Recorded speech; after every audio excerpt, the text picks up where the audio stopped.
Gamers of the internet, I've been spending basically every free second I have playing Elden Ring Nightreign.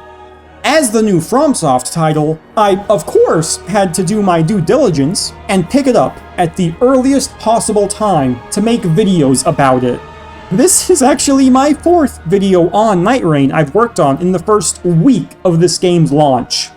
After this video, I'll probably go back to working on other stuff, but the point is, I've put in a lot of hours, and after all that time, my review is that the game is good.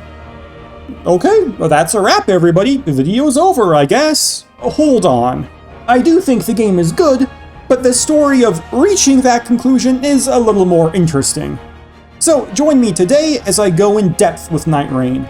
Its mechanics, its gameplay, its progression, as well as the experience of playing it, going from a massive noob to a competent player.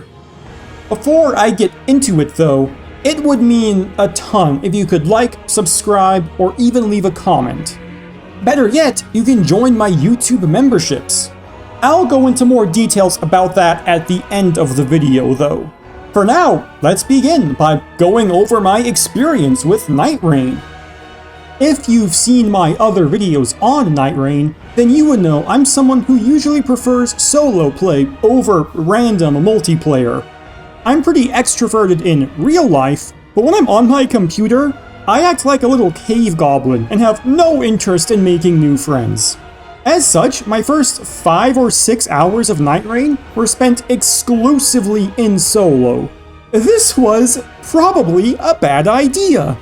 Not only did I have to learn a bunch of new mechanics and systems, but I had to do it without anybody else around to pick up my slack. I often died on night 2, and even more often died on night 1. For these first few hours, I was pretty unsure if this game was even any fun. It seemed too difficult in a way that just wasn't interesting. But after taking a break and coming back, I realized I just had a massive skill issue. Turns out, practice makes things easier. Who would have guessed?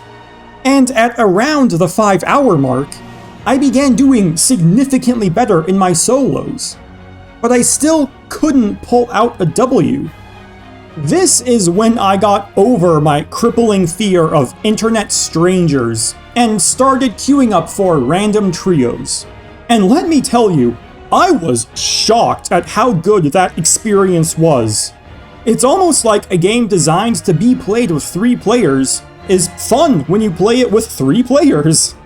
It seems pretty obvious in hindsight, but I was a stubborn solo goblin and purposefully ignored the obvious. At time of writing, I have about 30 hours of playtime, and I'm having so much fun in both solos and multiplayer now. This game just took some time to click with me, but now that it has, I'm loving my time with it. So I think I need to get into the reasons why I like this game as much as I do. As we all know, Nightreign is a roguelike, so I'll start by going over the roguelike elements present here. One thing I was worried about was a lack of variety in the map. Based on watching the network test streams, it looked like the layout of the map was totally static, meaning you could pretty quickly find the best possible route to hit up all the locations of interest you care about in every single run, and rob the game of its variety. Luckily, that's not the case. While the geometry of the terrain is mostly static and unchanging, the locations of interest shuffle around with every run. You will never be able to know the optimal path before seeing the new randomly generated map at the beginning of every new run. The next biggest element of any roguelike is the loot. After collecting the souls of your enemies, you're rewarded with weapons and passives to help increase the power of your character. I've heard a lot of reviews throwing some shade at these upgrades, claiming that they're a bit boring and don't really change how you play the game. But I don't know, I kind of disagree with that. I would often pick up a new weapon or acquire a new passive that changed how I engaged with enemies. Even something as simple as giving me more FP would make me more confident in my ability to cast more spells, and so I would then cast more spells. Additionally, some weapons have abilities that only work if the weapon is held in your hands. So, I would need to decide if I wanted to use it as my main weapon to keep a shield or sacred seal equipped in my offhand, or put that new weapon in my offhand and lose out on the utility of a shield or seal. Some passives even have an activation condition, like guard countering. Even if I was using a weapon that prefers to be two-handed, like a twin blade, I would sometimes use a shield anyway for the ability. And obviously, going from using a melee weapon to using something like a bow will pretty drastically change your playstyle. The final random element I want to talk about are the enemies. More than anything else, the kinds of bosses that spawn on each night are the biggest factor on whether or not you'll be returning to the roundtable hold in a coffin or not. Especially in solo play.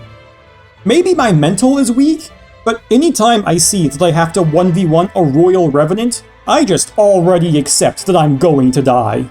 Apart from the nighttime bosses, the kinds of bosses that spawn at each location vary somewhat in difficulty, but they're generally closer to each other in terms of how much danger they pose to your mortal existence. The map, the loot, and the enemies all provide a good bit of variety to the Nightreign experience. But these elements don't hold a candle to the element that provides me with the most replay value: the Nightfarers themselves. There simply isn't enough time to do a deep dive on each Nightfarer in this video. For that, you'll have to check out my last video that specifically talks about each of them in depth. To go over things quickly, each Nightfarer has unique skills, passives and ultimates, and general playstyles. Of the 8 available characters, the Revenant is my favorite. She's also by far the most unique. It's kind of incredible that it took 8 games before FromSoft introduced a summoner playstyle. And her kit is fully functional. You'd expect them to fuck it up in some way, but FromSoft nails it. All of the Nightfarer kits work really well for that matter. The Executor is able to become Sekiro. The Recluse has access to essentially infinite mana as a wizard, and an on-the-fly crafting spellbook mechanic that's super cool. The other 5 Nightfarers are a lot simpler by comparison, but don't let that simplicity fool you. They're still incredibly fun to play. The sheer variety and fun provided by these characters is the single biggest thing that brings me back to Nightriegn over and over again. I also need to briefly talk about the Nightlords, the final bosses that serve as the only brand new fights in Nightriegn. Unfortunately, I've only killed 4 so far. I haven't even gotten a chance to fight most of them yet. It seems like my lack of skill is showing. What I can say is that of the bosses I've fought, they do feel very intentionally designed for 3 players. And when fighting them as a trio, they're super fun. These big bads encapsulate the idea of divide and conquer perfectly. I bet they're even more fun to fight in a group of friends where you can communicate and strategize. As you would expect of a game calling itself Elden Ring, the minute-to-minute gameplay is super fun. FromSoft makes fun combat. It's kind of what they do best. The fact that this game is a combat roguelike just means you get to spend a ton of time bathing in the blood of your enemies, which is something I thoroughly enjoy. And the random weapon drops ensure that you're constantly changing up how you defeat enemies, not just across multiple runs, but within a single run as well. Speaking of running, you're going to do that a lot in Nightriegn. You have a strict time limit in this game to get as strong as possible, so you better get used to sprinting faster than Sonic the Hedgehog if you want to stand any kind of chance. The breakneck pace of this game adds a lot to the amount of fun.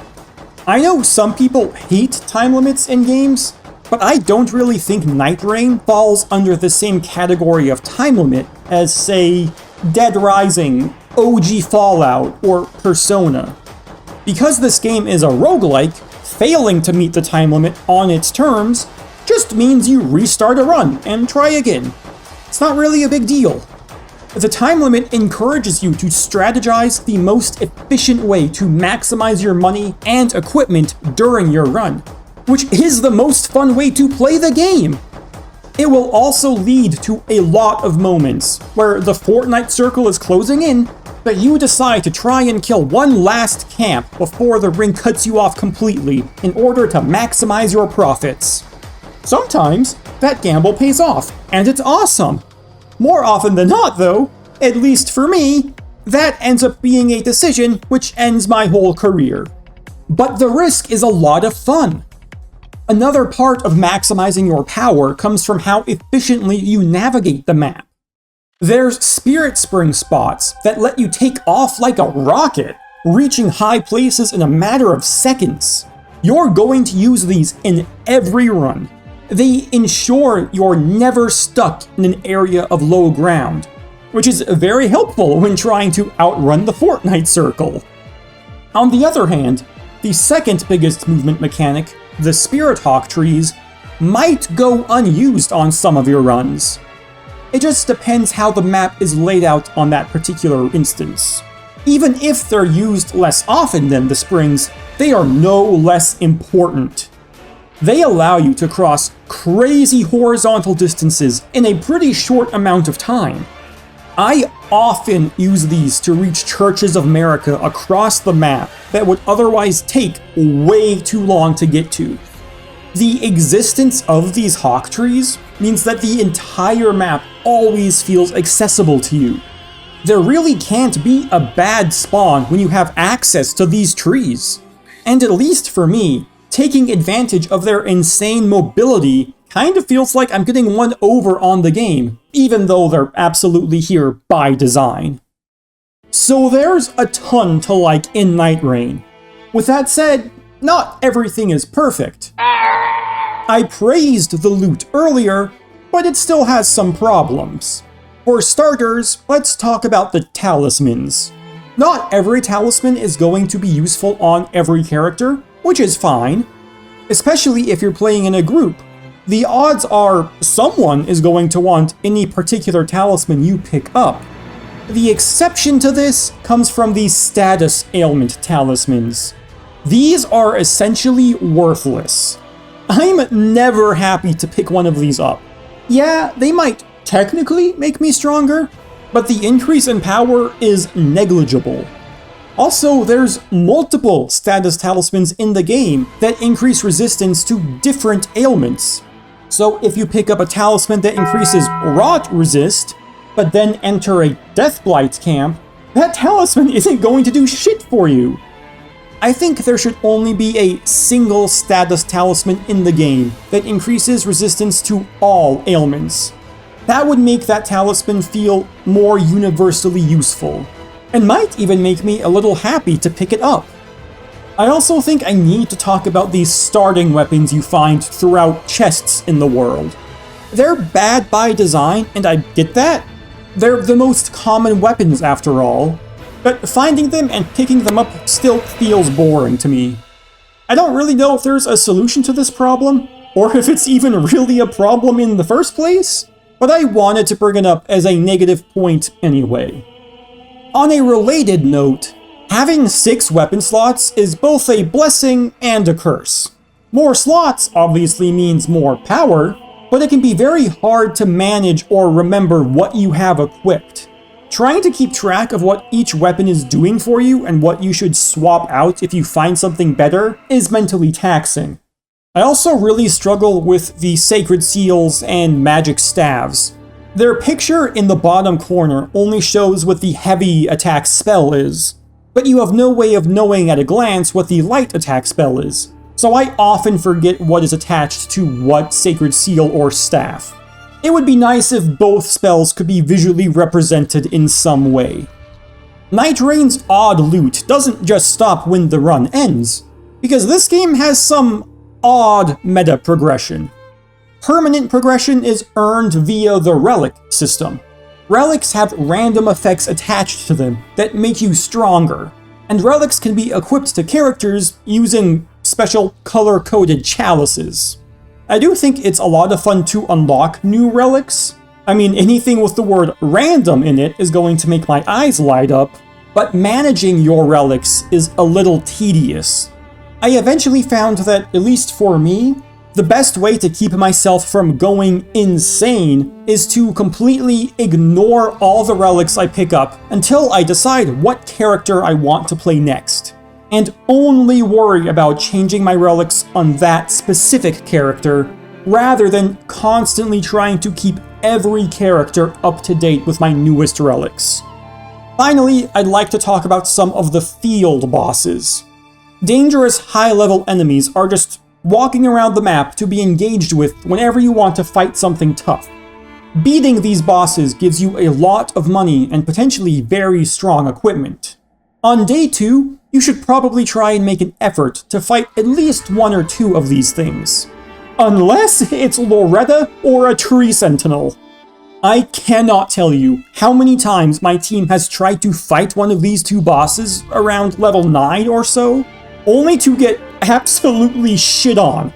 I don't get it. They are by far the most difficult bosses in the game. Even harder than a lot of the nighttime bosses. I honestly feel like this has to be a mistake. Like an extra 0 was added into one of their stats or something. They're that cracked!